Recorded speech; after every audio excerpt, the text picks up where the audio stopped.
Salma Ferret, vous publiez ce roman policier qui parle du monde des influenceurs à Dubaï. Alors, ce n'est pas un simple roman puisque vous avez concrètement, longuement enquêté pour ce livre. Alors, pourquoi ce milieu-là? Qu'est-ce que vous aviez envie de raconter? Écoutez, j'ai 27 ans en 2024. J'ai vu l'émergence des réseaux sociaux et la dimension qu'ils ont pu prendre avec les influenceurs. Il y a les créateurs de contenu, mais il y a aussi les influenceurs issus de la télé-réalité. Et là, c'est un monde. Ça vous fascine ou pas? Fascination, c'est un grand mot, ça m'intéresse surtout. Pourquoi ça vous intéresse? Parce qu'il y a un côté portrait d'époque. À quel moment on a vu ces réseaux, on a vu ces jeunes, et c'est la télévision qui les a faits au départ, et comment ils se sont servis des réseaux sociaux et comment les agences se sont servies des réseaux sociaux pour créer un nouveau secteur, en fait, qui est celui de l'influence. Je trouve ça fascinant. Alors, vous êtes beaucoup documenté, je l'ai dit, vous êtes parti à Dubaï. Est-ce qu'il y a quelque chose qui vous a particulièrement marqué? Qu'est-ce qu'on ne soupçonne pas, nous, les influençables potentiels, sur ce monde? Qu'est-ce qu'on ne sait pas sur ce monde? Ça paraît simple comme ça, mais en fait, en le voyant, c'est tout autre chose. Il y a ce qu'on voit à travers le téléphone et il y a l'envers du décor, tout ce que ça implique. Et Dubaï n'est pas si rose. C'est quoi l'envers du décor? C'est l'exode de plein de jeunes, parce que globalement, ils sont très souvent très jeunes, vers un pays qu'ils ne connaissent pas, dont ils ne connaissent pas les règles, qui paraît loin de la France comme ça, même si c'est que 6 heures d'avion, et qui en fait a des codes très particuliers, puisqu'il faut respecter la religion, une loi qui est extrêmement présente, et en même temps continuer son business sur les réseaux sociaux. Mais attendez, concrètement, ils partent à Dubaï pour moins payer d'impôts, parce que c'est quand même un avantage fiscal énorme là-bas, non? C'est pas ça la base, la première...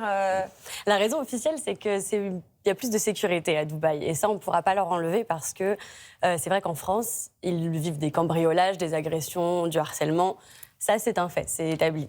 En revanche, oui, clairement, c'est parce qu'ils ne payent pas d'impôts sur le revenu. Donc on ne va pas les plaindre?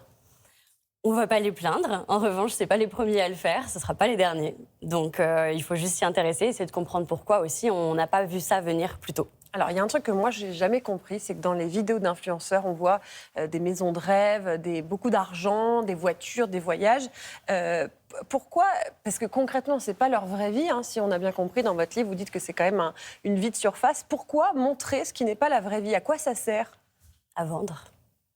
À vendre, c'est le principe des influenceurs. C'est que c'est un métier qui est devenu une vitrine. C'est des vendeurs, en réalité. Et donc, il y a tout le principe d'influencer sa communauté. Et donc, de montrer ce dont ils rêvent et ce qu'ils vont avoir envie d'acheter et potentiellement de vivre. Mais parce que les influenceurs ont quand même une très très forte... il y a une grande influence sur la jeunesse d'aujourd'hui, mais on leur propose des choses qui n'existent pas. La vie qu'on leur propose n'existe pas. C'est le principe de l'arnaque. Et c'est bien là que ça coince. C'est que, alors si, c'est possible de devenir très riche, d'avoir une très belle villa, une très belle voiture à Dubaï. Ça existe. En revanche, à quel prix et en passant par quoi? Parce que vous venez de le dire, c'est des jeunes qui sont confrontés à ces vidéos, à ces réseaux sociaux. Et donc, ce sont les premiers clients. Et c'est là où c'est un peu dramatique, en réalité. Parce qu'on fait fantasmer une jeunesse en France, ailleurs en Europe, sur des codes qu'ils ne pourront pas avoir, obtenir. Jamais atteindre, oui, c'est ça. Est-ce que vous pensez que l'influence, en général, c'est de l'arnaque? En général? Non, pas de généralité. Il y a les créateurs de contenu qui, eux, se diversifient. Il y a presque un côté artistique. Hein. Ils produisent des contenus, c'est travaillé, il y a une DA. Ils sont bien encadrés, ils respectent la loi. Enfin, c'est vraiment une profession à part entière. Hein. Il ne faut absolument pas le dénigrer. Et après, il y a tous ceux qui, eux, ont fonctionné avec le dropshipping. Donc, ça consiste à vendre un produit bas de gamme beaucoup plus cher. Ouais. Donc là, on est sur les premières arnaques que la direction de la répression des fraudes a commencé à condamner. Oui, c'est ça. À Bercy, l'année dernière, il y a eu tout un... Janvier 2023. Janvier 2023, oui, c'est ça. Plusieurs influenceurs qui ont été épinglés. Maintenant, ils sont plus encadrés quand même. Ils sont encadrés par la loi, en tout cas. Ils sont forcés de respecter des codes sur leur story, partenariats rémunérés. Certains ont quand même tendance à le mettre en très petit et en très invisible.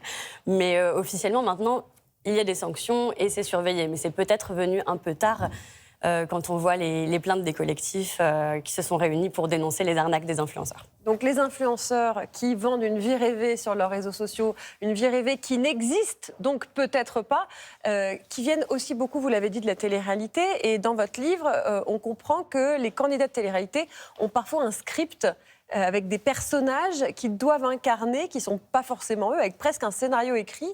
Donc ça veut dire que tout ce qu'on voit, c'est faux. C'est du cinéma. C'est pas de la télé-réalité alors. Ce n'est plus de la télé-réalité. Il y a 20 ans, ils avaient encore l'occasion d'être nature peinture, comme on dit, et d'être à peu près eux-mêmes, avec des esclandres, des moments inattendus. Aujourd'hui, il y a ce qu'on appelle une feuille de route, et il faut être la bimbo, la racaille, le fou, le fêtard. Incarner un perso. C'est hyper codifié, ouais.